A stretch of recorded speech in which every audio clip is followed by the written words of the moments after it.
대통령의 특별 사면, 이게 과연 정의로운 결정일까요? 아니면 뭔가 정치적인 계산이 깔린 걸까요?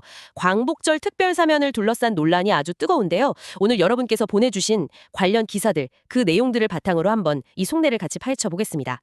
네, 이번 이재명 정부의 광복절 특별 사면 명단이 딱 발표되면서요. 정치권 반응이 정말 극과 극으로 갈리고 있습니다. 저희 목표는 양쪽 주장이 왜 이렇게 다른지, 그 핵심 근거가 뭔지 좀 명확하게 정리해 드리는 거예요. 자, 그럼 바로 한번 시작해 볼까요? 먼저 이번 사면에 오른 주요 인물들 기사를 보니까 조국 전 조국혁신당 대표, 또 정경심 전 동양대 교수 부부죠. 그리고 유미양 전 의원, 최광욱 전 의원 이런 분들이 포함됐습니다. 일단 더불어민주당에서는 대체로 환영하는 분위기가 아주 강해요. 박수현 수석 대변인이 이번 사면을 민생 그리고 국민 통합을 위한 결정이다 이렇게 평가를 했고요. 특히 검찰 독재의 무도한 탄압 수사로 고통받은 피해자들의 삶과 명예를 되돌려주려는 대통령의 고뇌를 깊이 이해한다 이렇게 밝혔어요. 어조가 상당히 강하죠. 네, 그렇죠. 여기서 주목할 부분은 역시 검찰 탄압 피해자 구제, 그리고 국민 통합, 이 두 가지 키워드입니다. 그러니까 이전 정부나 검찰의 어떤 행위를 비판하면서 이번 사면을 좀 과거의 잘못을 바로잡고 분열된 사회를 하나로 모으는 그런 계기로 삼으려는 의도가 깔려있다. 이렇게 해석될 여지가 충분히 있습니다. 아, 그런 맥락이군요. 실제로 다른 의원들 발언에서도 좀 비슷한 흐름이 보이더라고요. 강대구 의원은 조국 전 대표 사면이 민주주의 회복의 상징이다 이렇게 말했고, 고민정 의원도 무도한 검찰 권력의 잘못을 바로잡아준 대통령께 감사하다 이런 입장을 보였어요. 그러니까 정치검찰의 피해자들이 명예를 회복하는 게 뭐 당연하다 이런 인식이 당내에 좀 강하게 있는 것 같습니다. 맞습니다. 이게 단순히 어떤 개별 인물에 대한 사면, 이걸 넘어섰어요. 하나의 어떤 정치적인 서사, 이야기를 만들려는 시도로 볼 수 있는 거죠.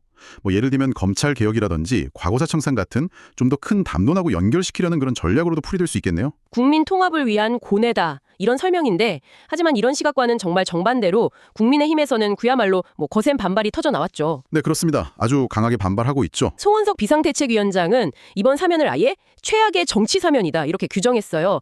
그러면서 대통령의 사면권 남용으로 사법 시스템 자체가 무너질 위기다 이렇게 아주 강하게 비판했습니다. 네, 표현이 상당히 강하죠. 특히 논란이 되는 지점은 역시 특정 인물들의 사면 시기하고 경기 문제가 아닌가 싶어요. 조국 전 장관이나 윤미향 전 의원은 작년 말에 최종 판결이 났는데 형기의 절반도 채우지 않은 상태에서 사면이 된 점, 이 점을 딱 꼬집으면서 도대체 수사하고 재판을 왜 하는 거냐 이런 비판이 나왔습니다. 네, 그리고 정경심 교수, 최강욱 전 의원까지 포함된 걸 두고는 조국 친위대 총사면이다, 정권교체 포상용 사면이다 이런 좀 원색적인 비난까지 나왔고요. 그렇죠. 그 시점하고 대상의 어떤 특정성, 여기에 대한 문제 제기인데요. 이건 결국 법 집행의 형평성, 그리고 사법부 판단의 존중, 이런 가치를 전면에 내세우는 전략이라고 볼 수 있습니다.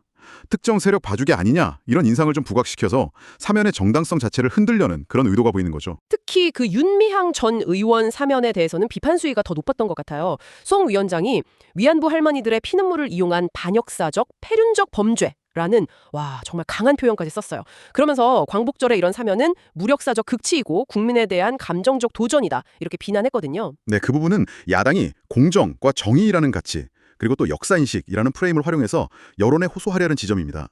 그러니까 사면 자체의 어떤 정치적 의도뿐만 아니라 그 내용 자체가 우리 국민들 정서나 도덕성에 어긋난다, 이 점을 강조하는 거죠. 박성훈 수석 대변인이 조국의 강과 윤미향의 늪이 결국 대통령의 발목을 잡을 거다, 이렇게 경고한 것도 다 같은 맥락으로 볼 수 있습니다. 법치주의 훼손이라는 프레임하고 도덕성 프레임을 동시에 사용하는 겁니다. 아, 그렇군요. 이렇게 들어보니까 정말 양쪽의 시각이 아주 첨예하게 부딪히네요. 한쪽에서는 검찰 탄압 피해자 구제, 국민 통합 이걸 내세우고, 다른 한쪽에서는 사법정의 훼손, 정치적 야합 이걸 주장하면서 팽팽하게 맞서고 있습니다. 결국 이번 사면 논란, 이게 우리에게 뭘 말해주고 있는 걸까요?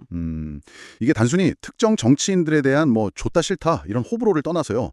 우리 사회가 정의라던가 공정, 통합 같은 이런 중요한 가치들을 과연 어떻게 이해하고 있는지, 또 어떤 가치를 더 중요하게 생각하는지, 이런 좀 근본적인 질문을 던지고 있다고 봅니다. 결국 각자가 생각하는 올바름의 기준이 다 다르다는 현실을 보여주는 거겠죠. 그렇군요. 참 복잡한 문제입니다. 네, 그렇죠.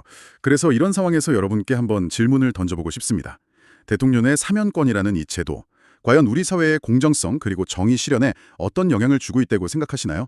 한 번쯤 각자의 입장에서 깊이 고민해 볼 만한 그런 화두가 아닐까 싶습니다.